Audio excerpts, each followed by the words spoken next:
So Donald Trump says that Paris Climate Accord deal is the president says it's just not good policy. It's just not right for the U.S. What are you thinking? Well, it concerns me because I like to think long term.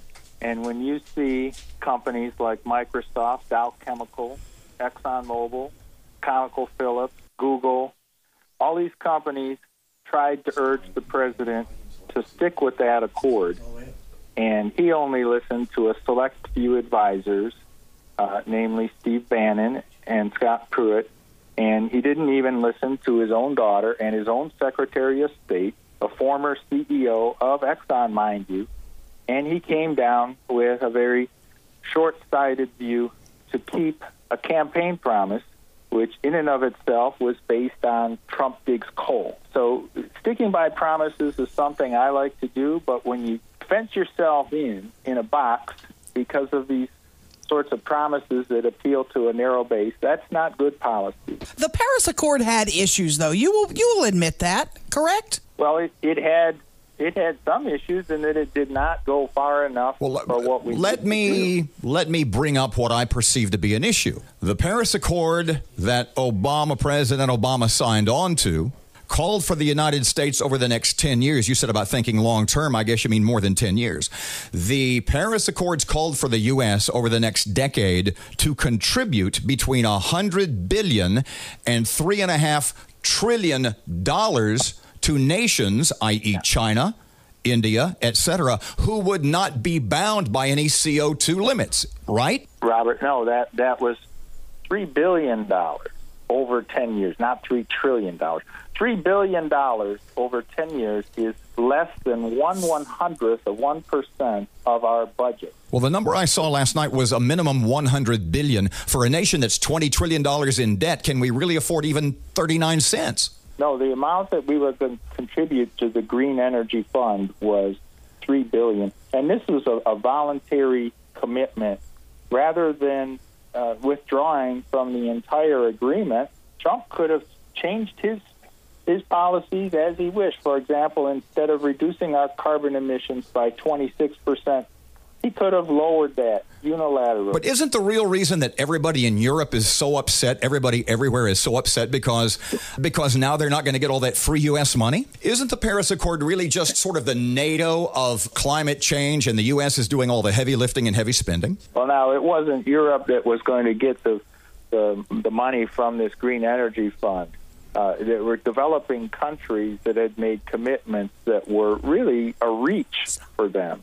And they were doing this to try to be team players in this process. So a country, for example, like India, was going to be able to get some R&D and also some subsidies to be able to develop green energy. Now, India has eliminated a lot of coal plants just within the past 2 months, and they're developing more solar than anybody ever expected from them over the next 10 years. The president did say he wants to listen. Maybe we can come up with a better deal.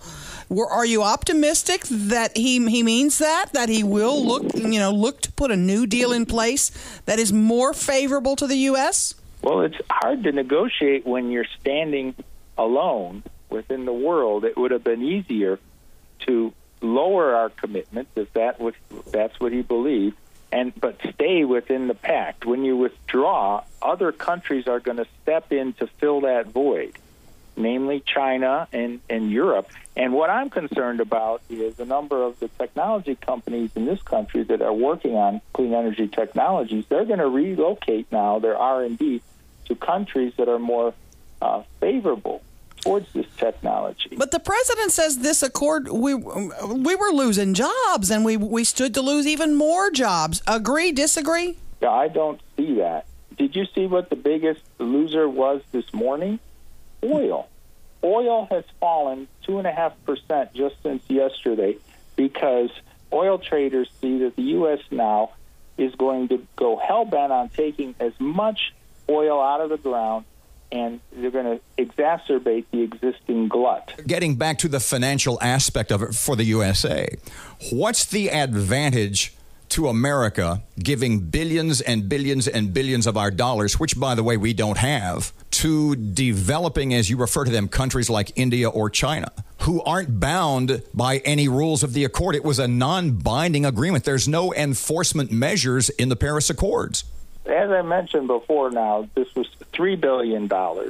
Okay, so you already were off by a factor of 1,000 there by calling it. Or you were 97 billion low, but go ahead. No, this was money that is coming out of our foreign aid. It is not coming out of military spending, as the president contended. And this is, as I said, 1/100th of 1% of our federal budget. But I guess my question is, though, how does putting up any money at all make the U.S., the United States, when we're giving money to India or China or whomever, as part of a non-binding agreement, how does that make the United States cleaner? Well, because it helps develop the technologies in a more uniform way where others can contribute to the goals as well. This is a fraction of the amount of money we're giving in military aid to weaponize the world. This sounds to me like it is a positive thing, and we are going to get that money back in terms of economic development here. Instead of selling weapons to the world, why are we not developing the paradigm of the future in energy and selling that to the world? We're going to be isolated now in the global economy. We're going to be a laughing stock.